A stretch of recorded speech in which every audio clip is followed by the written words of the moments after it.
Hello, friends. Welcome back to Amazing Books Club. Most people consider life is a battle, but it is not a battle, it is a game. ज़्यादातर लोग समझते हैं कि ज़िंदगी एक संघर्ष है, लेकिन ज़िंदगी एक संघर्ष नहीं, बल्कि एक खेल है। आज हम बात करने वाले हैं एक ऐसी बुक के बारे में जिसमें हम सीखेंगे ज़िंदगी एक खेल की तरह है और इसे कैसे खेलते हैं। उस बुक का नाम है the game of life and how to play it, जिसकी ऑथर हैं फ्लोरेंस स्कोवेल शिन।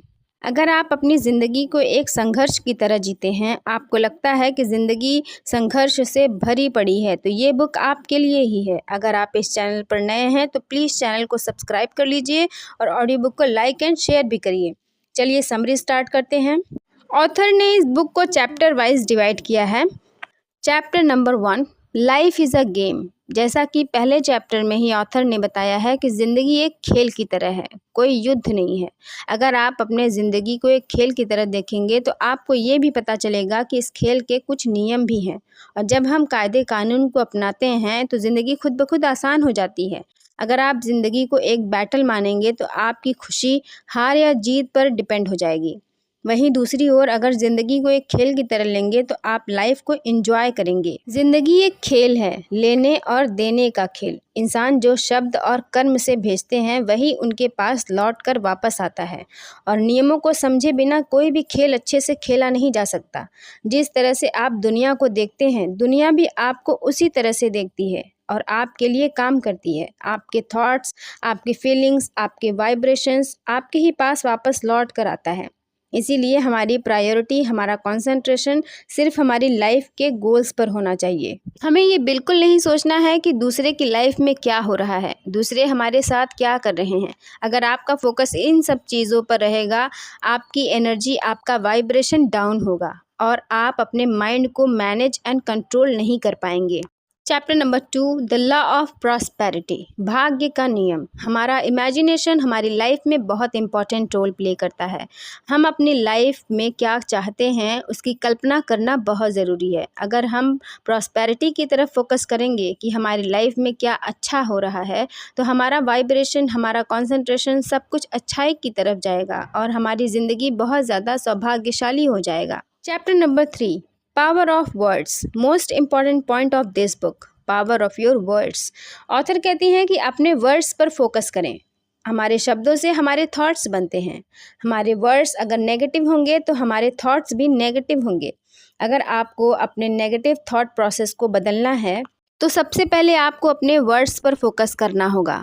अच्छे वर्ड्स यूज़ करिए, पॉजिटिव बातें करिए। जाहिर सी बात है, आप अपना तो बुरा कभी नहीं चाहेंगे, लेकिन दूसरों के लिए भी नेगेटिव वर्ड्स अपने ज़बान पर कभी मत लाइए, क्योंकि अगर आप किसी को भला बुरा कहते हैं तो आपका सबकॉन्शियस माइंड ये नहीं जानता है कि आप दूसरों को कह रहे हैं, और आपका सबकॉन्शियस माइंड आपके सारे वर्ड्स स्टोर करने लगता है।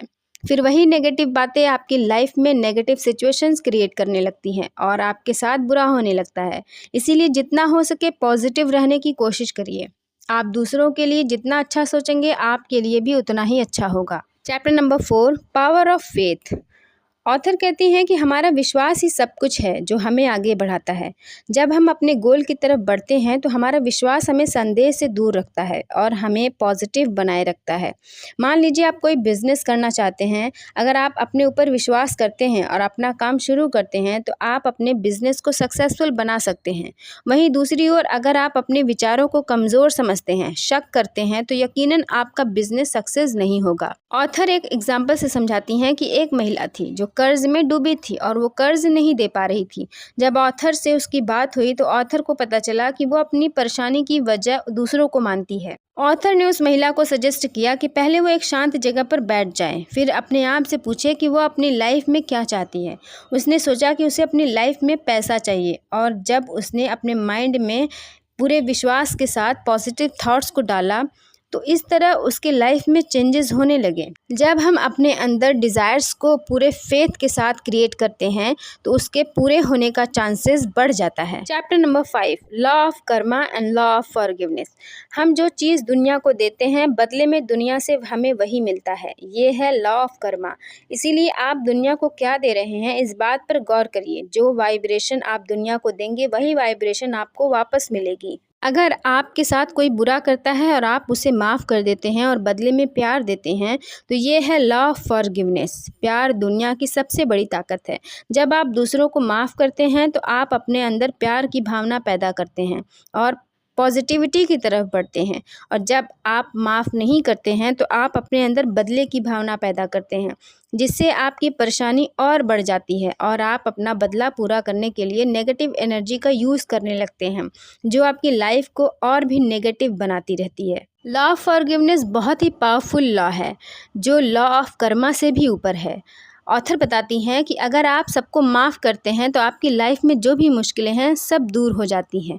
आप ये समझ लीजिए कि जब आप किसी को माफ़ करते हैं तो आप दूसरों के लिए नहीं बल्कि अपने लिए अच्छा करते हैं। फॉर एग्ज़ाम्पल, अगर आप दूसरों को माफ़ नहीं करते हैं तो आप दूसरों की नेगेटिव एनर्जी को अपने अंदर रख रहे हैं। दूसरों की गलत बातों को आप अपने माइंड में दोहरा रहे हैं। इसीलिए हमें दूसरों को माफ़ करते हुए आगे बढ़ते रहना चाहिए। तो फ्रेंड्स, ये थी the game of life and how to play it की मोस्ट इंपॉर्टेंट पॉइंट्स।